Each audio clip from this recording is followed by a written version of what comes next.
Vous savez, à chaque fois que je suis là devant vous, c'est ce que je partageais avec les pasteurs la semaine dernière, je ressens que Dieu a tellement de choses pour vous, qu'il me semble que les jours, les dimanches en l'occurrence, comptaient car il revient bientôt. Nous ne savons pas comment, nous ne savons pas quand cela va arriver, n'est-ce pas? Mais nous savons que ça va arriver. Et ce n'est pas un événement à redouter.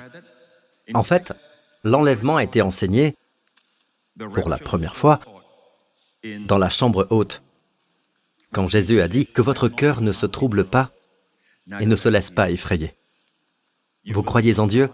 Croyez aussi en moi. Voyez-vous, le peuple juif croit en Dieu. Mais Jésus dit, vous croyez en Dieu, croyez aussi en moi. Il y a beaucoup de demeures dans la maison de mon Père. Je vais vous préparer une place. Lorsque je vous aurai préparé cette demeure, je reviendrai et je vous prendrai avec moi, si bien que vous serez, vous aussi, là où je serai. Remarquez, il n'y a pas de « je serai là un instant » et ensuite, il y aura des événements sur terre, l'Antichrist apparaîtra.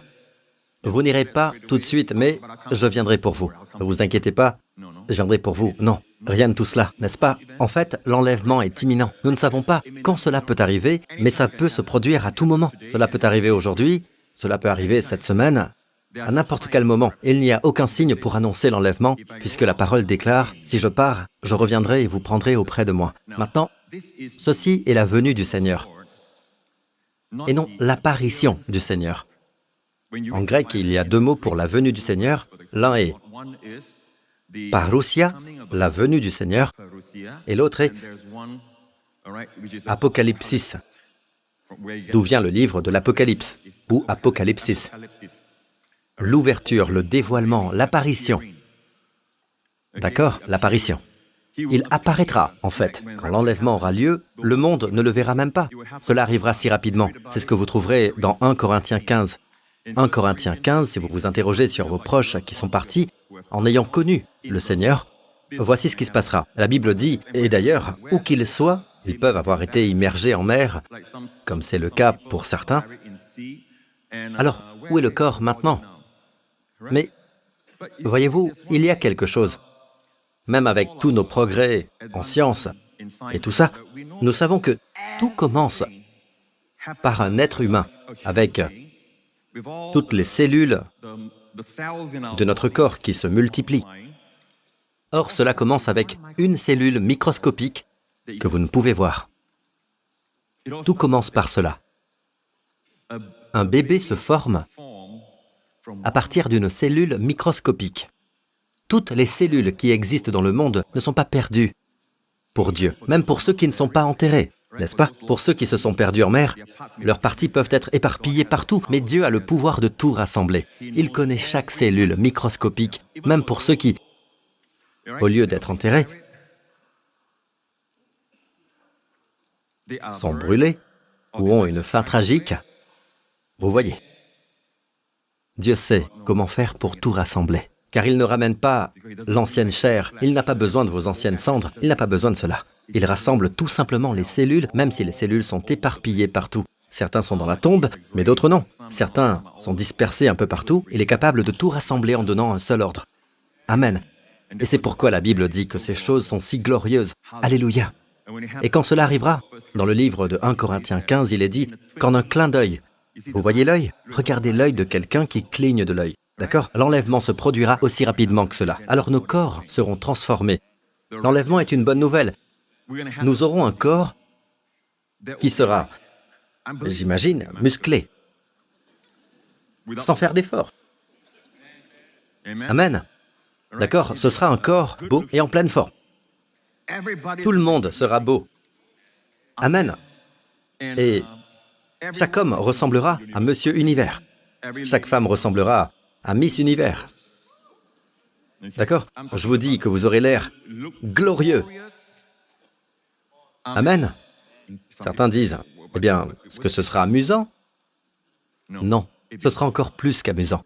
Parce que tout ce qui est amusant sur Terre, toutes ces choses qu'on aime, le goût, par exemple, le plaisir, tout est donné par Dieu.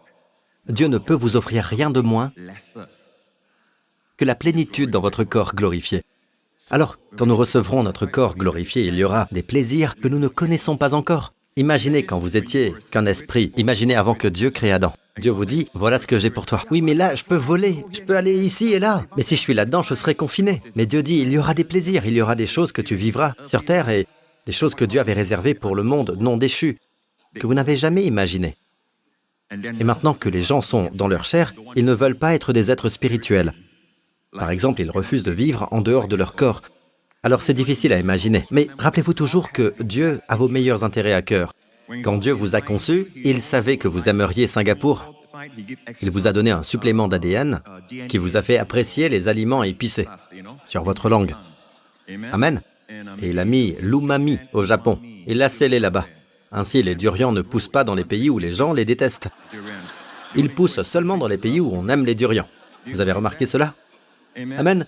Ici-bas, nous ne fabriquons pas de fromage bleu. Pourquoi? Beaucoup d'entre vous détestent le fromage bleu, n'est-ce pas? Mais dans d'autres pays, Dieu sait ce que nous aimons. Même les différents types de personnes qu'il a créées. Il les connaît parfaitement si nous le suivons. Nous apprécions vraiment la vie. Et je le dis de façon sainte.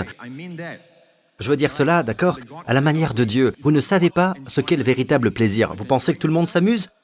Je veux être riche et célèbre. Pensez-vous que les riches et célèbres s'amusent vraiment? Non!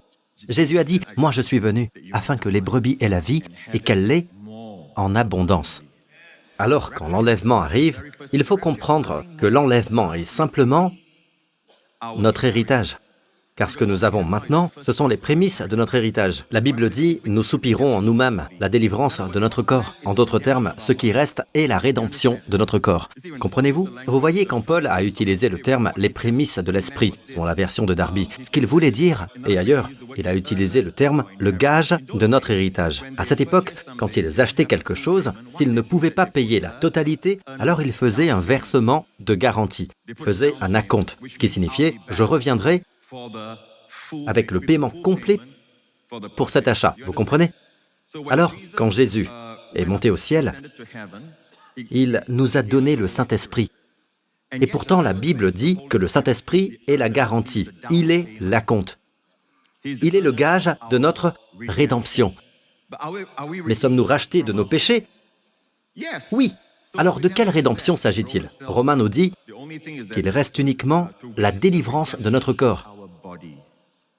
D'accord? Alors, n'êtes-vous pas d'accord que notre corps est la partie déchue qui cause beaucoup de problèmes? Allô? Amen. Savez-vous que votre esprit, vous dites, « Oh, mon esprit, j'ai des problèmes mentaux, Pasteur Prince, je souffre de dépression, j'ai des problèmes psychiatriques. » Pour cette partie-là, vous pouvez recevoir la rédemption complète. Soyons honnêtes, toute faute nous revient. Quand je dis « nous », je parle des parents, des éducateurs, des dirigeants et tous ceux qui influencent les vies. Nous ne voulons pas élever des gens ayant des problèmes de santé mentale. C'est plutôt évident. En même temps, je ne veux pas que les parents se sentent coupables ou accablés, mais laissez-moi vous dire ceci. Le monde auquel nous les exposons aujourd'hui dirige nos enfants vers des problèmes de santé mentale. Comment se fait-il que nous ayons tout à notre portée, au bout des doigts, nous avons des smartphones, tout pour garder un enfant satisfait. Maintenant, nous avons de grands films sur de petits écrans. Et ils peuvent emporter leur cinéma partout où ils vont. Pourtant, ils ne sont toujours pas heureux. Ils deviennent de moins en moins heureux et ils dépriment. Pendant ce temps, allez dans un village quelque part. Il manque de nombreuses commodités que nous avons. Ils n'ont même pas de facilités modernes. Mais les enfants y jouent avec un ballon en bois. Et ils sont heureux. Ils jouent sous la pluie, ils crient, ils sont heureux. Ils cueillent une branche, une fleur, ils créent quelque chose, et ils sont heureux. Ils fabriquent leurs propres jouets. Nous offrons à nos enfants de nombreux jouets, mais ils ne sont toujours pas heureux. N'est-ce pas? C'est notre responsabilité, en tant que parents. Il est de notre devoir de les guider. Et c'est pourquoi je pense, personnellement, que lorsqu'ils atteignent l'adolescence, vous ne devriez pas leur donner un smartphone. Mon fils a un téléphone, tout bête. Alors ses amis se moquent de lui, bien sûr. Mais à la maison, nous l'encourageons. Il a un téléphone pour nous appeler, c'est tout. Et je ne peux pas imaginer les épreuves des parents aujourd'hui, parce qu'ils disent, si seulement je n'avais pas donné un téléphone à mon fils à un si jeune âge. Imaginez les possibilités de voir toutes sortes de choses inappropriées. Et ils l'emportent partout avec eux. Ils ne sont pas prêts pour cela. Ceci est seulement mon opinion personnelle. Faites comme vous voulez. Ce n'est pas une loi. Laissez l'Esprit de Dieu vous guider. Moi et ma maison, un téléphone tout bête suffit pour l'instant. Et vous savez quoi, ma femme, elle a passé du temps avec certains parents et une dame a dit, tous ensemble, et ils se sont tous mis d'accord sur ce point. Soutenons-nous mutuellement, amen, en nous encourageant les uns les autres. Oui, c'est un nouveau monde. Vous savez, certains pasteurs évangéliques qui prêchaient il y a des années n'avaient pas ce défi, mais nous l'avons. Nous devons en parler. Puis-je avoir un bon amen?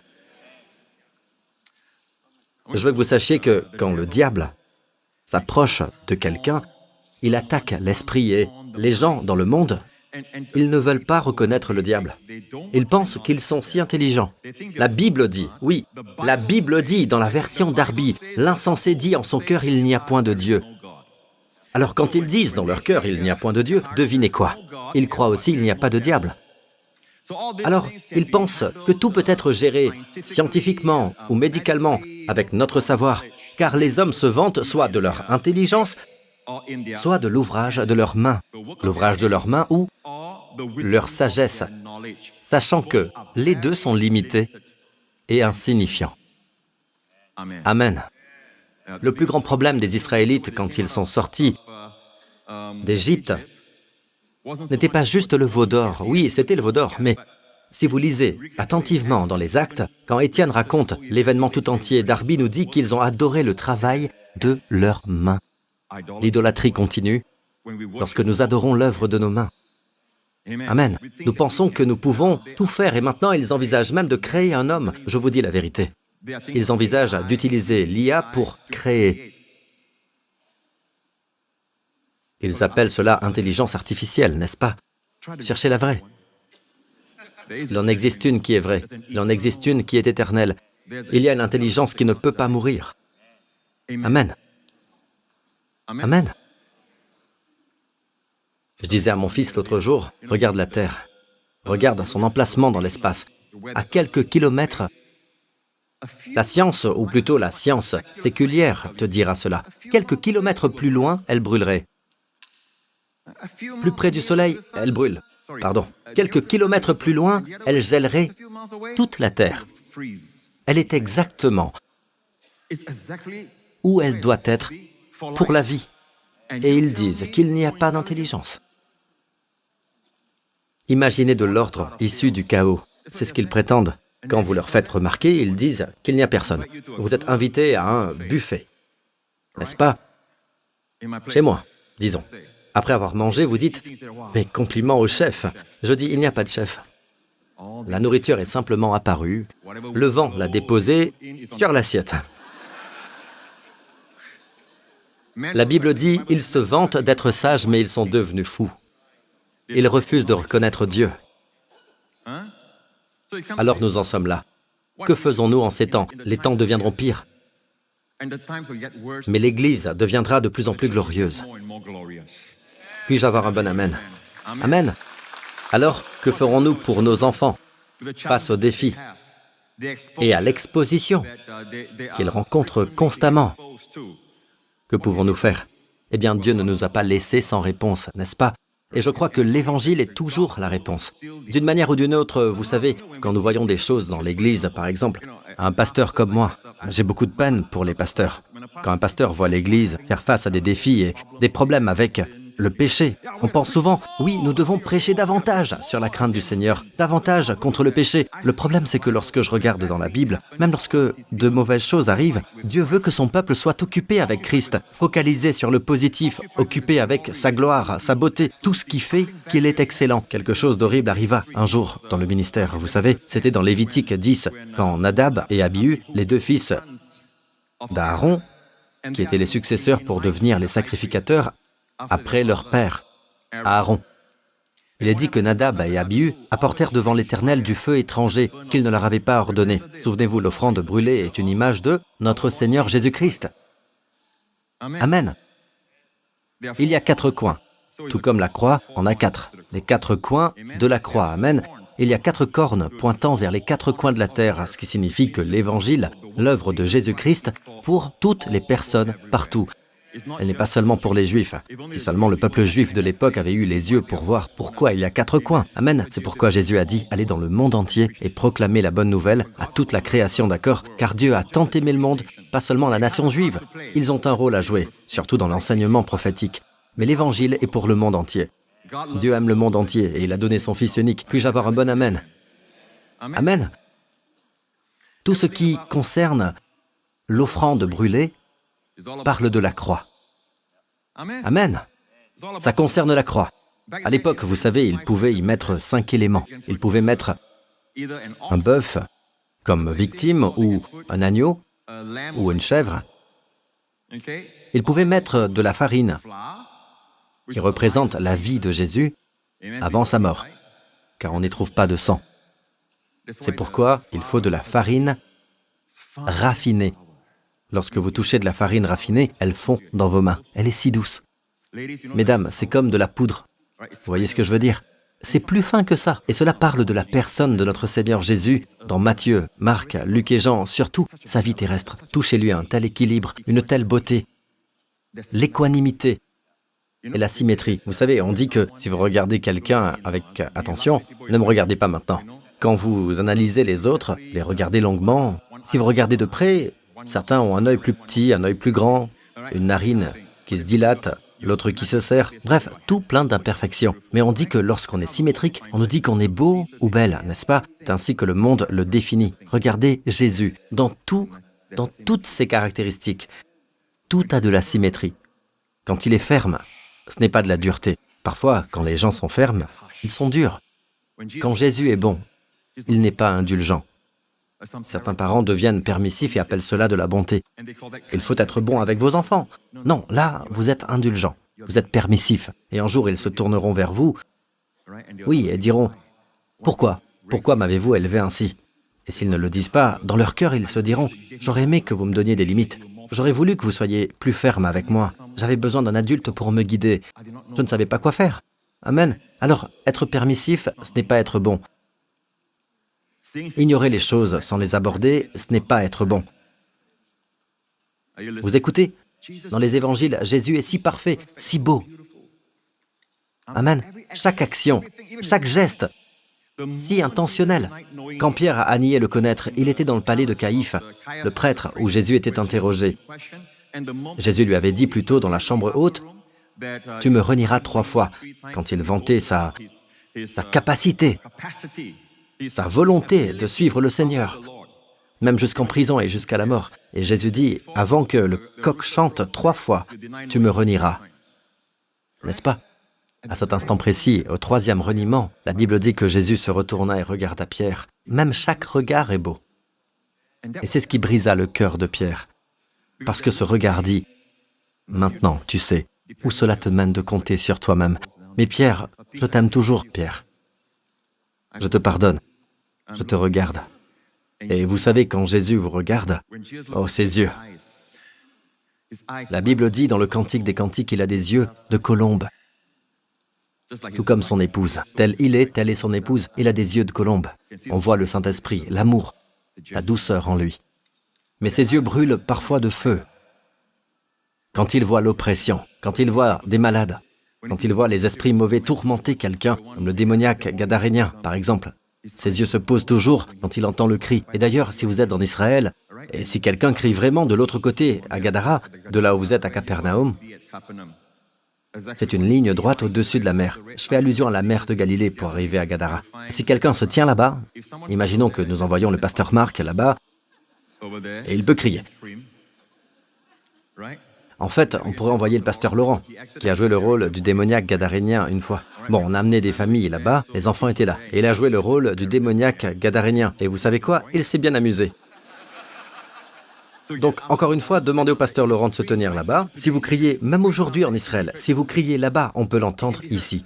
On peut l'entendre, les eaux portent le son. Pouvez-vous imaginer cet homme criant jour et nuit, et Jésus regarda, des yeux de colombe, de compassion, et dit, « Les amis, passons sur l'autre rive. » Et cette fois, la Bible dit qu'il s'est endormi sur un oreiller. On ne le dit pas dans les autres récits. Dans les autres tempêtes, on ne mentionne pas d'oreiller. Cette fois, il y avait un oreiller. À votre avis, à qui est destiné l'oreiller? Je pense que l'oreiller est pour celui qui n'a pas où poser sa tête, qui se mutile jour et nuit. Je dis qu'il se mutile. La Bible dit qu'un signe qu'il était possédé est l'homme le plus tourmenté et qu'il se mutilait, automutilation. Il se faisait du mal à lui-même, il se brûlait, se coupait avec un rasoir, juste pour sentir la douleur, se sentir vivant. C'est ce que nos jeunes font aujourd'hui. Et Jésus a de la compassion. Celui que vous aimez se mutile. Celui que vous aimez, parent, celui que vous aimez se brûle. Celui que vous aimez se fait du mal. Alors Jésus a vu, et peut-être qu'il a roulé un tissu pour en faire un oreiller, car il allait habiller cet homme, il était nu. Les activités démoniaques ont de particulier qu'ils vous poussent à perdre vos vêtements. De plus en plus, de plus en plus, de plus en plus. N'est-ce pas? Cela vous rend sauvage, vous met en colère contre les gens, vous fait haïr tout le monde. Personne n'osait passer par cette région. La Bible dit, Jésus a dit, allons-y. Et il y eut une tempête. À votre avis, qui a déclenché la tempête? Son père? Impossible! C'était l'ennemi. Il ne voulait pas que Jésus atteigne cet homme. Et d'ailleurs, la Bible dit que les disciples étaient dans le bateau et Jésus s'est endormi sur l'oreiller. Cool, n'est-ce pas? Là encore, vous voyez la beauté de Jésus. Dans l'offrande de farine, vous voyez la beauté de Jésus placée sur l'autel des holocaustes. Amen. En fait, quand ils ont atteint l'autre côté, pour autant que je le sache, les disciples étaient dans le bateau avec Jésus. Quand ils ont atteint l'autre côté, une seule personne est sortie, dit la Bible. Jésus. Je me demande où sont passés les autres. Ils se cachaient dans le bateau. Et l'homme est venu, comme le pasteur Lorenz hier soir, incarnant parfaitement son personnage. Il a juste dit un mot. « Sors de cet homme !» N'est-ce pas? Il tomba devant Jésus. Peu importe le degré de possession démoniaque d'une personne, Dieu ne permettra pas au démon de toucher à son libre arbitre. Il avait encore la capacité de tomber aux pieds de Jésus, sachant que, peu importe ce que je suis, lui seul a la réponse. Il a vu quelque chose en Jésus et est tombé à ses pieds. Et Jésus dit au démon, « Quel est ton nom ?» Il dit, « Légion, car nous sommes nombreux. » Nous sommes nombreux. Quel genre de langage est-ce? Ainsi le démon dit, « Nous sommes nombreux. Un homme, un corps. Nous. » Et il le suppliait. J'aime cette image de démon suppliant le Fils de Dieu, notre Seigneur. Le suppliant de ne pas les envoyer loin, où ils craignaient d'aller en enfer. Avant le temps fixé pour cela, ils ne vont pas encore en enfer, ils sont encore sur terre. Et ils disent, « Permets-nous d'aller dans ce troupeau de porcs. » Or, les porcs ne devraient pas être là. Les Juifs et les porcs ne font pas bon ménage ensemble. D'accord? Les Chinois et le char siu vont très bien ensemble. Amen, c'est comme le bacon. Char siu, c'est comme du bacon. D'accord? Waouh, il adore ça. Le pasteur Lorenz adore ça. Tout cela vient naturellement, voyez-vous.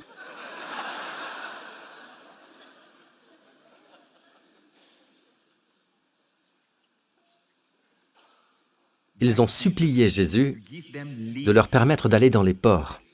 Alors Jésus dit, allez. Et tous ont sauté dans les ports. Les porcs ne se sont jamais suicidés. Pendant des jours et des jours, ils étaient là.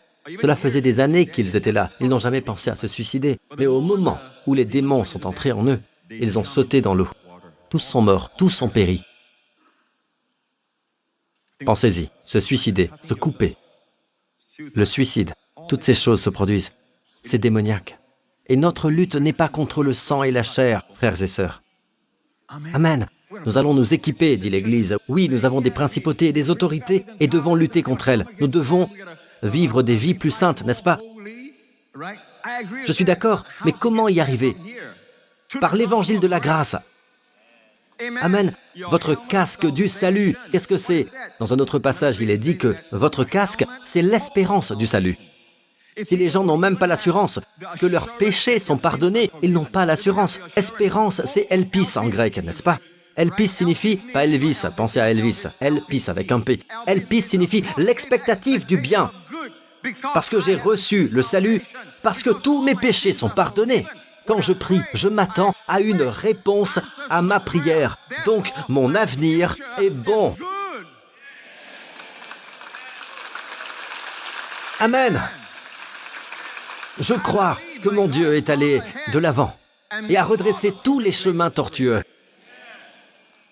Amen. Alors, Pasteur Prince, vous dites que tout dans le monde sera parfait et sans souci. Non, non, non, je dis qu'il y a des chemins tortueux qu'il peut redresser. Vous n'avez pas écouté. Mais il redressera les chemins tortueux.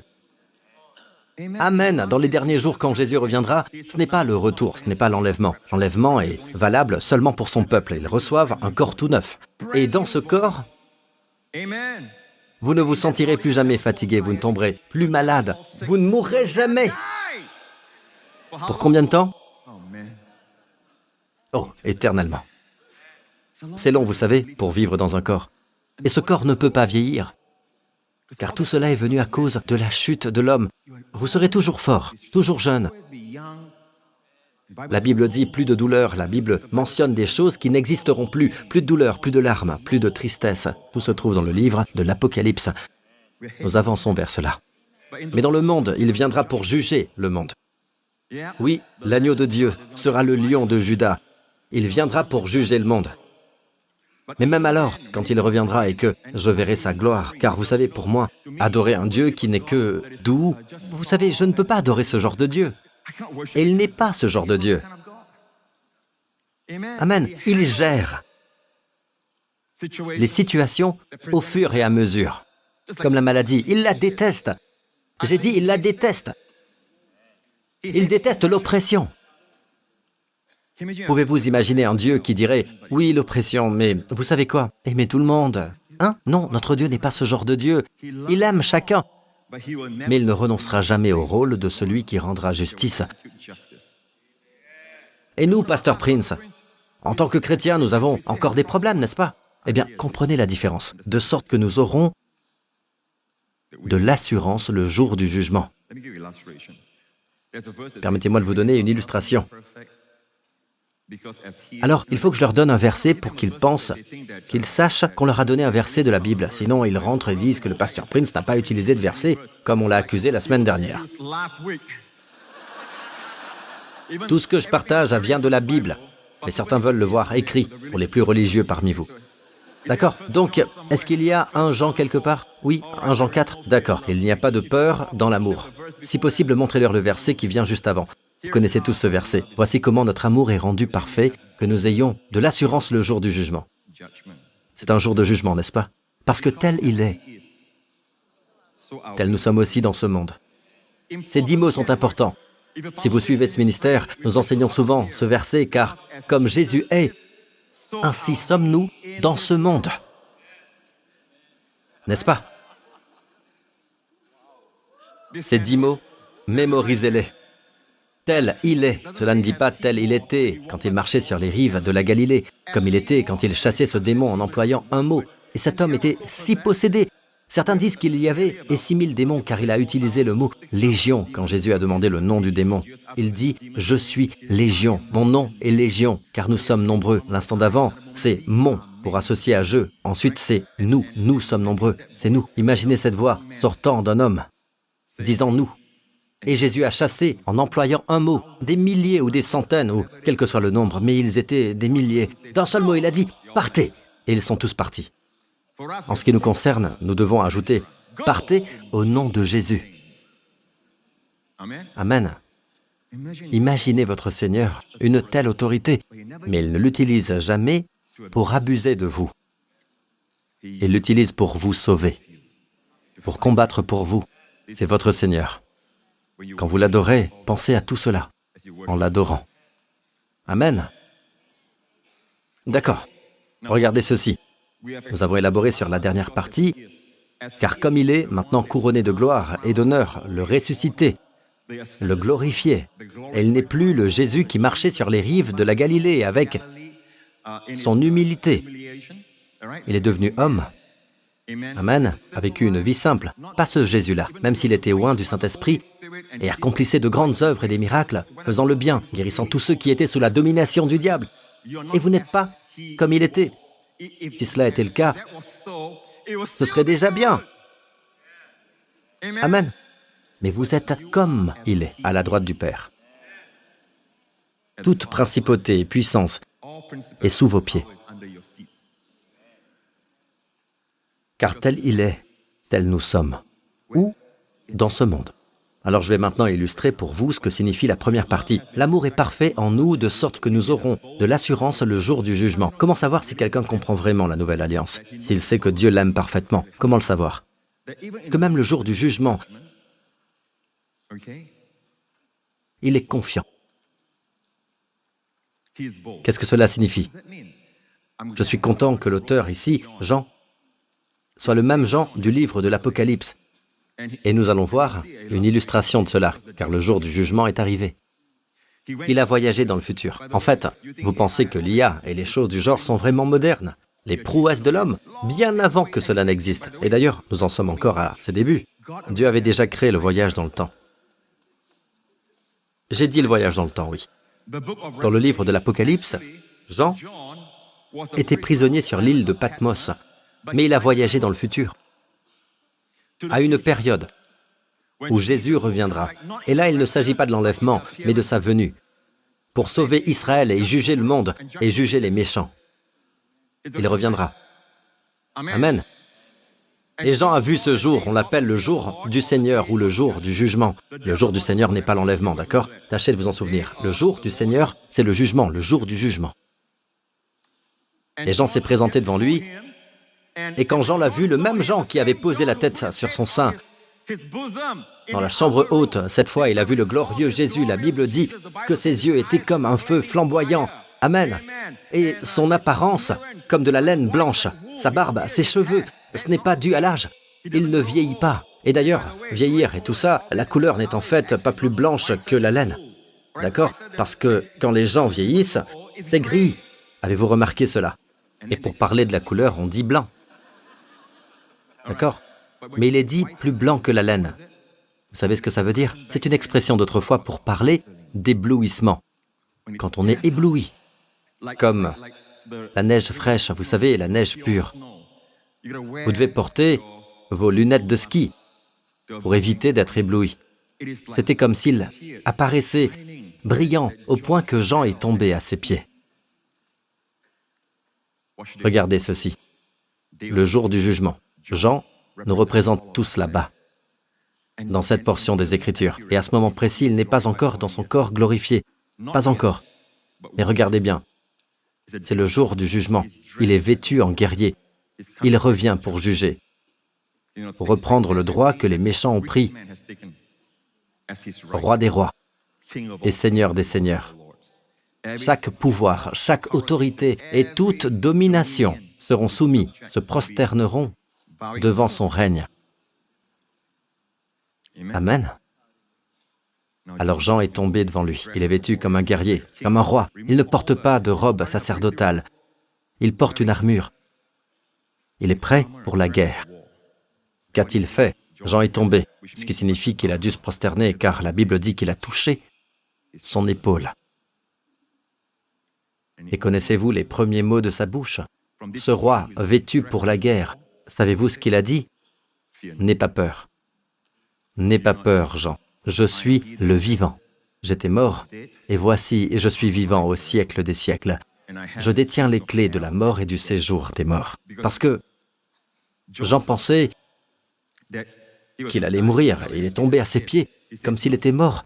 Il dit, non, si je tourne la clé, c'est alors que tu meurs. À un certain temps, le diable détenait la clé et les gens mouraient. Il avait le pouvoir de la mort. Plus maintenant. À la croix, Jésus le lui a arraché. Je ne devrais pas utiliser le mot arraché. Jésus l'a revendiqué comme son droit. Amen. Elle est entre les mains de Jésus. Et Jésus nous parle En passant, avez-vous déjà parlé à Jésus auparavant? Dites, Seigneur, ne tourne pas la clé tout de suite. D'accord? Vous savez quoi? Vous devriez lui parler, car la Bible dit, je le comblerai de longs jours.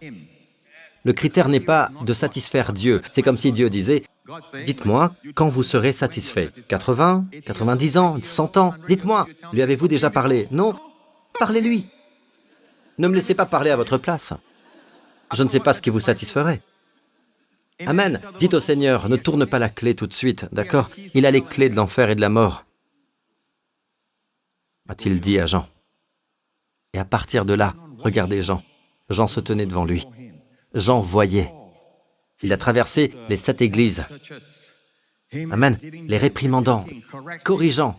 Amen. Il a visité les 7 églises. Puis Jean a vu, Jean a été amené au trône de Dieu. Et au trône, il a vu les 24 anciens et maintenant, ils ont leur corps glorifié. Comment le savons-nous? Ils portent des couronnes. Ils sont maintenant dans leur corps glorifié. Et cela nous montre que nous serons tous là aussi. Louez le Seigneur. Quand Jésus reviendra, il viendra avec ses saints. Lors de l'enlèvement, il vient avec l'archange, c'est tout, mais pas avec ses saints. Pourquoi? Ses saints sont ici sur terre. Amen. Ensuite, il les fera monter pour rejoindre les saints qui sont partis avant, et ensemble, ils reviendront. Vous écoutez? Quand Jean a vu tout cela, il a vu le trône de Dieu. Il a vu Dieu lui-même assis sur le trône. La Bible dit qu'il a vu l'arc-en-ciel autour du trône de Dieu, qui est la promesse que Dieu ne sera plus jamais en colère contre ceux qui croient en lui. Mais il y a un jugement pour les incroyants, et il y a un jugement pour les méchants, il y a un jugement partout dans le monde, sauf pour ceux qui mettent leur confiance en Christ. Dieu a attendu si longtemps qu'ils se repentent, et maintenant la porte est fermée. Comprenez-vous? Cela revient. D'accord, regardez bien. Dans toutes ces choses, Jean est un croyant, n'est-ce pas? Après que le Seigneur ait touché sa main, il s'est relevé. Le Seigneur n'a jamais prononcé de jugement contre lui. Jamais. Il était au jour du jugement, il est allé dans le futur, il était au jour du jugement. Mais après cela, il a eu de l'assurance. Quand il a vu que personne ne pouvait ouvrir le livre, savez-vous ce que dit la Bible? Il pleura. Il pleura parce qu'il n'y avait personne. Mais ouvrir le livre, c'est libérer le jugement. Et il n'avait pas peur.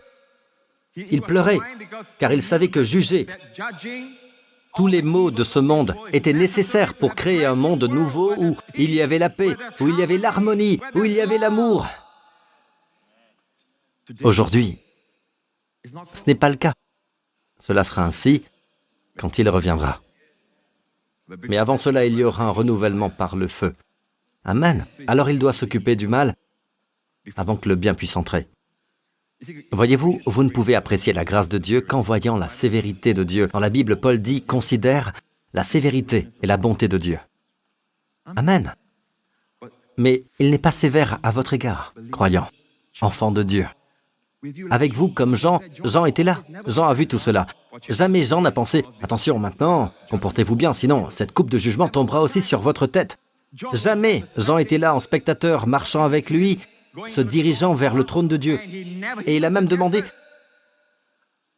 pourquoi personne ne peut-il briser le sceau du livre? Jean a tout vu, et Jean était hardi au jour du jugement. Jamais il n'a pensé que ces jugements qu'il voyait dans le livre de l'Apocalypse lui étaient destinés. Il était là. Toutes les choses que nous voyons dans le livre, d'accord? Jamais il n'a pensé qu'elles lui étaient destinées. Voilà comment les croyants doivent lire ce livre. Nous le lisons avec assurance, sachant que sa main est sur nous. N'ayez pas peur en lisant ce livre, n'ayez pas peur. Non, la faveur de Dieu est sur vous, sa bonté est sur vous, sa sévérité, son jugement sont pour les méchants. Ce Dieu a donné des chances maintes et maintes fois pour croire en lui, mais ils ne le font pas, ils ne le veulent pas. Mais le temps viendra, je ne sais pas quand, mais le temps viendra. Ainsi, il y a 2 venues du Seigneur, on pourrait dire. Tout d'abord, il y a cela. D'ailleurs, il y a des personnes qui pensent, à quoi bon? Les dirigeants de l'Église penseront, à quoi bon prêcher sur la venue du Seigneur et tout ça? Ce n'est pas pratique. Comme ils se trompent. Les moments de l'histoire de l'Église, où l'Église était la plus vivante,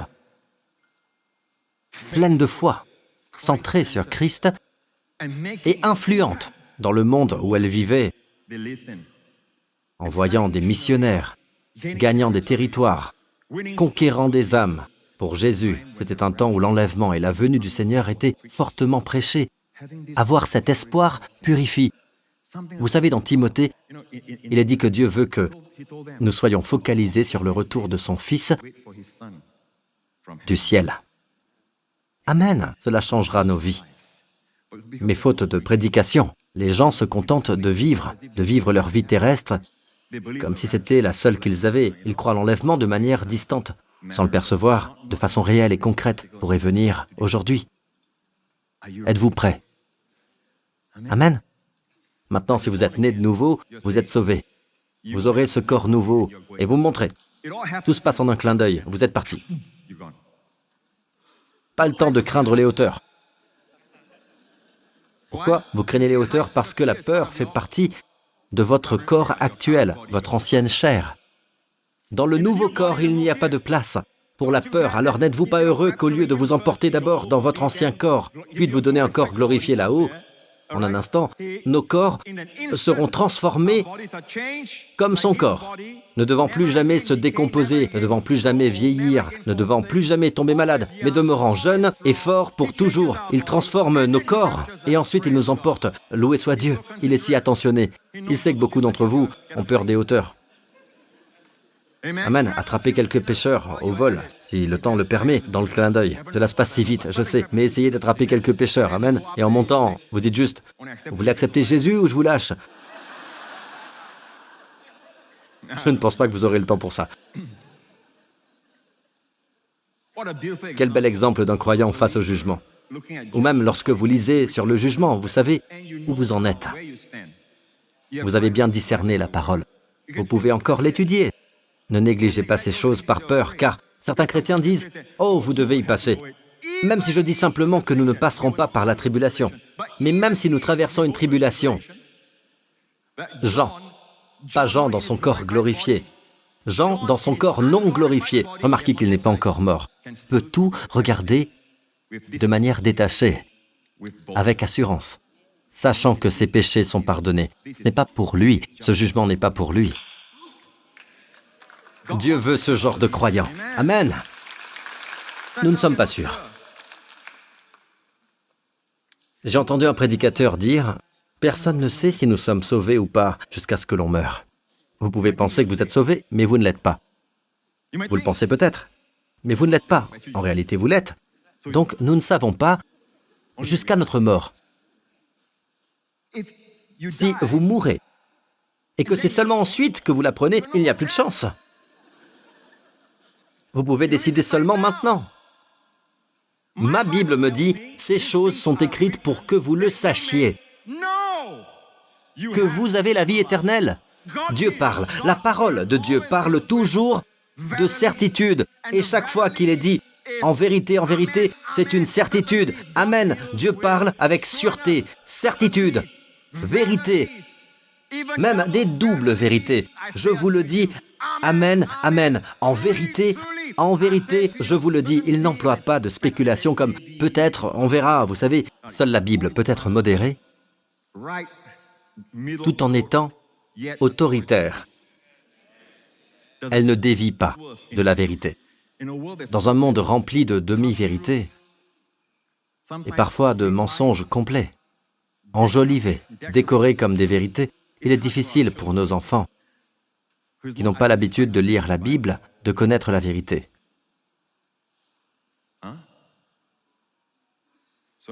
Alors je prépare une application spéciale sur comment étudier la Bible. Je pense qu'il est trop tôt pour annoncer cela, mais plus tard, quand vous étudierez un passage de la Bible et ne le comprendrez pas, vous pourrez cliquer sur l'application et elle vous montrera mes enseignements, des vidéos, comme l'agneau et tout cela, vous donnant des explications. Par exemple, je viens juste de parler un peu de l'offrande végétale, n'est-ce pas? L'offrande végétale n'a pas de sang.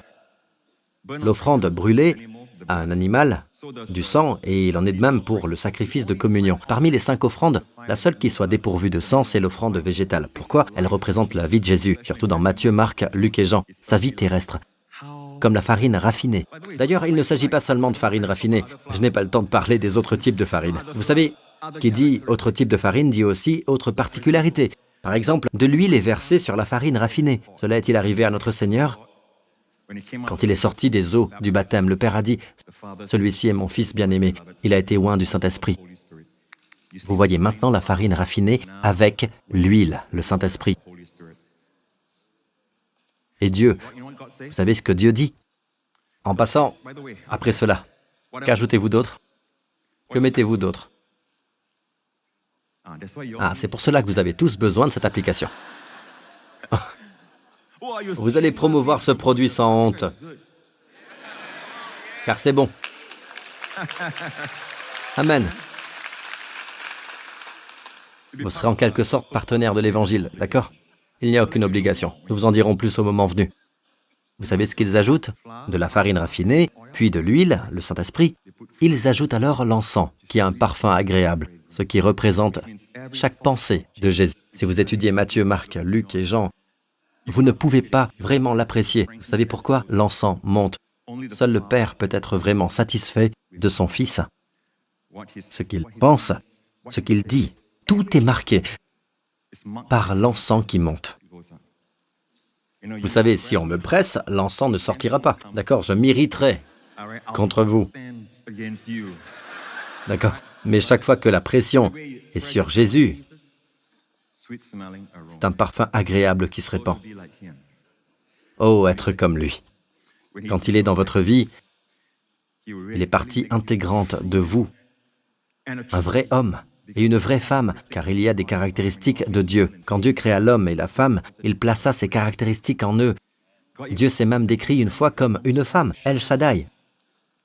Amen. El Shaddai est le nourricier, le protecteur, le maternel. Celui dont Dieu dit, comme une poule, il prend soin. Jésus a dit, n'est-ce pas, comme une poule rassemble ses poussins sous ses ailes, j'aurais voulu vous rassembler sous mes ailes, et vous ne l'avez pas voulu. Et maintenant, Israël, tu es livré à toi-même. Des armées viendront, elles t'entoureront et t'emmèneront captive. Non pas parce que je ne voulais pas te protéger, non pas parce que je ne voulais pas t'aider. Tu ne voulais pas de moi. Ainsi, dans le monde où nous vivons, si vous ne voulez pas qu'il vous protège, il ne peut pas vous forcer à accepter sa protection. C'est ce qu'est la prière. Amen. L'inviter, lui donner la permission.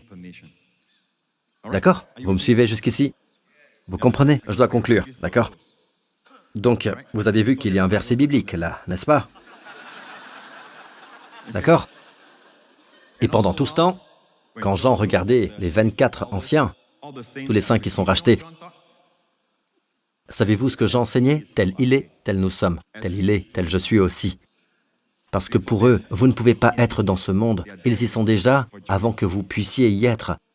Tel il est, tel je suis dans ce monde. Est-il sous le regard bienveillant de Dieu? Je le suis. Est-il au-dessus des principautés et des puissances? Je le suis dans ce monde. Est-il saint? Je le suis. Est-il juste? Je le suis. Est-il audacieux? Je le suis. Est-il en bonne santé? Je le suis. Loué soit le Seigneur. Amen. Oh, nous venons à peine de commencer. Quel destin merveilleux nous avons devant nous. Amen. Et nous pouvons lire nos Bibles librement, exposant avec droiture la parole de la vérité. Vous pouvez être comme Jean dans la scène du jour du jugement, voyant toutes sortes de jugements, toutes sortes de vases à verser, et tenir encore fermement comme l'observateur. Amen. Parce que tout le reste n'est pas à la hauteur de ce que Jésus a fait à la croix. Pour nos enfants et pour nous tous, le diable veut apporter la tristesse dans cette génération. Je le vois très clairement et vous le voyez aussi. Vous voyez les jeunes avec l'oppression mentale. Et je commence un nouveau sermon maintenant, car il est déjà temps. Je dois m'arrêter ici, d'accord? Mais je vous dis, tout est pris en charge à la croix. Nous voulons leur donner cette provision dans cette vie. Alors continuez à venir, continuez à écouter la parole. Amen. Je n'ai pas encore fini, d'accord? Mais pour l'instant, je dirais que c'est fini. La tête inclinée, les yeux fermés, vous tous ici présents, vous tous qui nous regardez en ce moment. Merci Père. Merci de nous avoir parlé. Alléluia. Mon ami, pourquoi pouvez-vous dire que tel il est, tel je suis dans ce monde? Parce que ce merveilleux Jésus que vous venez de voir, cette farine raffinée, chaque particularité en équilibre parfait, le même équilibre du sanctuaire. Jésus est tout à fait charmant. Ce merveilleux Jésus, savez-vous ce qu'il a fait? Il est allé à la croix. Et juste avant la croix, il était dans le jardin de Gethsémanée. Et je crois que sa passion a commencé, sa souffrance a commencé, et tout à coup, ce Jésus s'y calme. Ce même Jésus qui dit « Je vous donne ma paix », tout à coup, quand il a ressenti nos souffrances, il a été saisi d'une grande tristesse, au point où il a dit « Mon âme est triste à en mourir, le moment est venu. » Il est devenu notre sacrifice. Et mon ami, à cette croix, il a porté tous vos péchés. Il a porté tout votre jugement, comme s'il avait commis vos péchés. Et quand je dis que Jésus a porté vos péchés, je ne fais pas seulement allusion à vos péchés passés. C'est une perspective humaine. Mais regardez-le du point de vue de Dieu. Dieu voit tous vos péchés, toute votre vie posée sur Jésus. Rien ne peut être accepté. Et le jugement divin fut reçu comme des coups de sa justice divine, comme des vagues de justice divine tombant sur sa tête sainte, alors qu'il devenait notre offrande pour le péché. Une fois, lorsqu'Élie a appelé le feu ou le jugement du ciel, le feu est descendu et a brûlé le sacrifice. L'animal avait disparu et même l'autel fait de pierre a disparu. Les 12 pierres avaient disparu, ce qui signifiait que le jugement, alors, dans l'Ancien Testament, était plus grand que le sacrifice. Mais à la croix, le sacrifice est resté. Après 3 heures d'éclipse, prouvée par la NASA, à ce moment-là, à Jérusalem, lorsque Jésus était suspendu sur la croix, il y a eu un temps de jugement, coup après coup de jugement de Dieu pour vos péchés. Et mes péchés sont tombés sur lui, jusqu'à ce que le dernier soit jugé. Mais dans le corps de Jésus, Jésus cria « Tout est accompli !» Cette fois, le sacrifice est resté. Le jugement est terminé. Alléluia! Le sacrifice est désormais plus grand que le jugement. Alors, savez-vous pourquoi Jean peut se tenir, même au jour du jugement, sans crainte d'être jugé? Les croyants doivent cesser d'avoir cette attitude de peur, car cela affectera votre esprit, votre assurance, votre espérance, qui est votre salut, le casque du salut. Cela vous conduira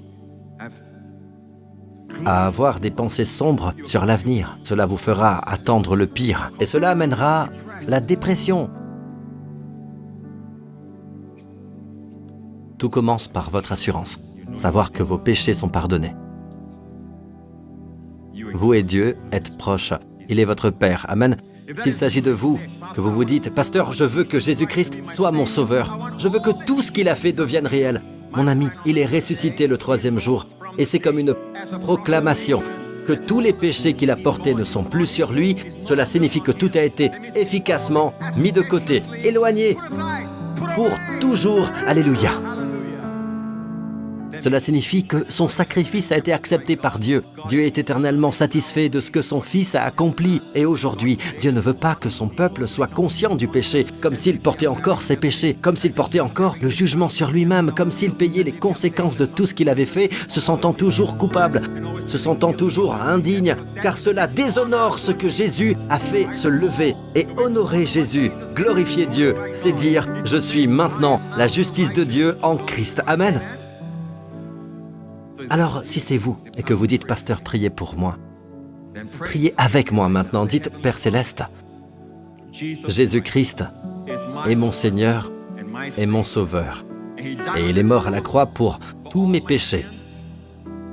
Et il a aussi porté toutes mes maladies dans son propre corps. Tout le jugement qui devait s'abattre sur moi est tombé sur lui. Est tombé sur lui. Sur sa tête sacrée. Merci, Père. Que le troisième jour, il soit ressuscité d'entre les morts sans mes péchés. Ce qui signifie que tous mes péchés ont été définitivement effacés. Jésus-Christ est mon Seigneur et mon Sauveur. Merci, Père. Je suis sauvé. Je suis béni. Je suis favorisé. Je suis un enfant de Dieu. Très haut. Alléluia. Au nom de Jésus. Amen. Amen. Louez le Seigneur. Amen. Mettez-vous debout. Cette semaine, que le Seigneur vous bénisse avec les bénédictions du Père Abraham. Que le Seigneur vous bénisse et rende chaque chemin tortueux devant vous droit cette semaine. Amen. Qu'il fasse prospérer tout ce que vous touchez.